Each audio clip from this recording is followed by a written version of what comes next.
दोस्तों नमस्कार, मैं राम सूरत यादव। अरविंद केजरीवाल दिल्ली के मुख्यमंत्री शराब घोटाले में जेल गए हैं या ईडी और बीजेपी के साजिश के तहत जेल गए हैं, क्योंकि अरविंद केजरीवाल के अनुसार और आम आदमी पार्टी के मुताबिक तो पूरी तरीके से ऐसा प्रतीत होता है कि ईडी और बीजेपी के बहुत बड़ी साजिश और प्लानिंग के तहत जो है जेल गए हैं। और आज हम पूरी तरीके से यही खुलासा करेंगे, पूरा सच बताएंगे कि शराब घोटाले का जन्म कैसे हुआ और शराब घोटाले में सबसे पहला मुजरिम मतलब अभियुक्त आरोपी कौन पकड़ा गया और वह आरोपी की वजह से ही पूरा जो है शराब घोटाला बना या शराब घोटाला केवल आम आदमी पार्टी के समाप्त करने के लिए बनाया गया। और जिस तरीके से आम आदमी पार्टी कह रही है कि बीजेपी ने आम आदमी पार्टी को पूरी तरीके से खत्म करने के लिए शराब घोटाला को जन्म दिया और शराब घोटाले में किसी तरीके से कोई जो है सच्चाई है ही नहीं, तो आज हम वह सच बताने जा रहा हूं कि शराब घोटाले का जन्म कैसे हुआ। लेकिन आप लोगों से निवेदन है कि हमारे चैनल पे पहली बार हैं तो वीडियो को लाइक सब्सक्राइब अवश्य करें,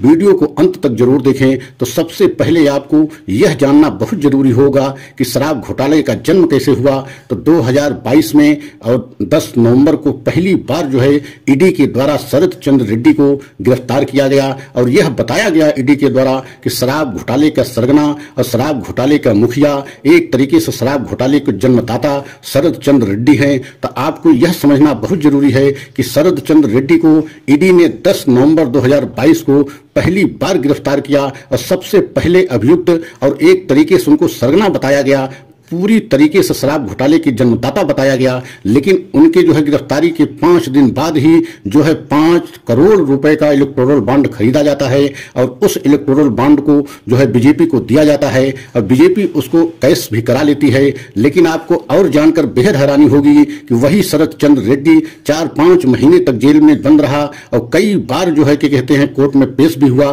कोर्ट में वह बताया भी कि हमारे ऊपर दबाव डाला जा रहा है कि अरविंद केजरीवाल का नाम आप लो, लेकिन जो है हम नाम नहीं ले रहे हैं। ईडी हमें बेहद परेशान कर रही है अरविंद केजरीवाल का नाम लेने के लिए। लेकिन आपको यह भी बताना बहुत जरूरी है कि वही अभियुक्त, वही जो है आरोपी शरद चंद्र रेड्डी लगभग 2023 अप्रैल में जब डील उसकी पक्की हो गई मतलब बीजेपी और ईडी से, तो उसके द्वारा जो है 55 करोड़ रुपए का इलेक्टोरल बॉन्ड पुनः खरीदा जाता है और बीजेपी को दिया जाता है। बीजेपी कैश भी करा लेती है। उसके बाद उसका जो है एक तरीके से जमानत पर वह रिहा हो गया और सरकारी गवाह बन गया और उसी के सरकारी गवाह बनने से पूरी तरीके से आम आदमी पार्टी के मनीष सिसोदिया जो डिप्टी सीएम थे, संजय सिंह और जो है इस समय स्वयं जो है मुख्यमंत्री अरविंद केजरीवाल भी जो है ईडी की हिरासत में हैं। तो आप समझ सकते हैं कि आरोपी से पैसा लेने का मतलब क्या है। अगर आरोपी पैसा दे रहा है तो उससे पैसा लेने का मतलब क्या है। कहीं न कहीं आरोपी को या मुख्य अभियुक्तों को मदद दी जा सकती है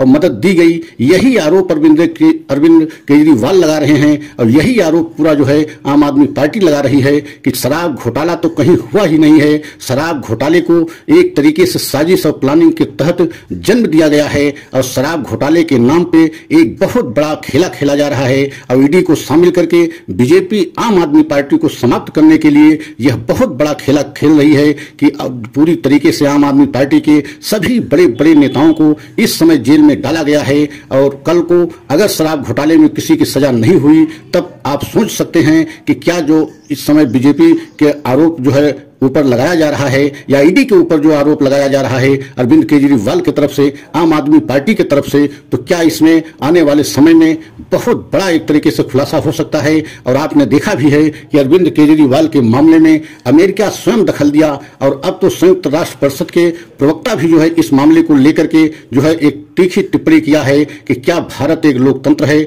वहां जो है चुनाव के दौरान इस तरीके की जो है घटनाएं हो रही हैं जिससे लोकतंत्र पर सवाल खड़ा हो रहा है। तो आप समझ सकते हैं कि पहली बार ऐसी घटना हमारे देश में घट रही है जो अंतर्राष्ट्रीय घटना बन चुकी है। अरविंद केजरीवाल की गिरफ्तारी पूरे देश में नहीं बल्कि अंतर्राष्ट्रीय स्तर पर संयुक्त राष्ट्र परिषद के जो है प्रवक्ता के द्वारा अगर बात उठाई जा रही है तो आप समझ सकते हैं कि आज हमारे देश के लोकतंत्र के क्या एक तरीके से गला घोटा जा रहा है। जिस तरीके से विपक्ष की पार्टियां यही आरोप लगा रही हैं और स्वयं आम आदमी पार्टी यही आरोप लगा रही है कि आम आदमी पार्टी को पूरी तरीके से समाप्त करने के लिए बीजेपी और ईडी एक बहुत बड़ी साजिश चले हैं और उसी के तहत आम आदमी पार्टी के सभी बड़े बड़े नेताओं को जेल भेजा गया है। आने वाले समय में आम आदमी पार्टी यहां तक कह रही है कि पंजाब में जो है बीजेपी कोई खेला करके पंजाब में भी आम आदमी पार्टी की सरकार गिरा सकती है। तो आने वाले समय में यह देखना बहुत जरूरी है। लेकिन सबसे महत्वपूर्ण बात यह है कि अरविंद केजरीवाल की गिरफ्तारी करा करके एक तरीके से बहुत बड़ी मुसीबत प्रधानमंत्री मोदी ले ली है। अगर साजिश और प्लानिंग के तहत उनकी गिरफ्तारी हुई है तो आप समझ सकते हैं कि बीजेपी के लिए बहुत बड़ा नुकसान होने वाला है, क्योंकि पूरे देश में अरविंद केजरीवाल की गिरफ्तारी का मुद्दा पूरे देश में छा गया है और पूरे देश की जनता में एक बहुत ही बड़ा सवाल बनता जा रहा है कि क्या बीजेपी और ईडी मिलकर के साजिश के तहत अरविंद केजरीवाल को जेल भेजा है। जिस तरीके से केजरीवाल की तरफ से और आम आदमी पार्टी की तरफ से यह बताया गया है कि साजिश के तहत उनको जेल भेजा गया है और पूरी तरीके से शराब घोटाला में कोई हाथ नहीं है, शराब घोटाला है ही नहीं। अगर हमारा ये वीडियो आपको अच्छा लगा हो तो लाइक सब्सक्राइब करें, कमेंट के द्वारा अपनी राय अवश्य दें। अगला वीडियो पुनः हम लेकर के आएंगे। जय हिंद, जय भारत।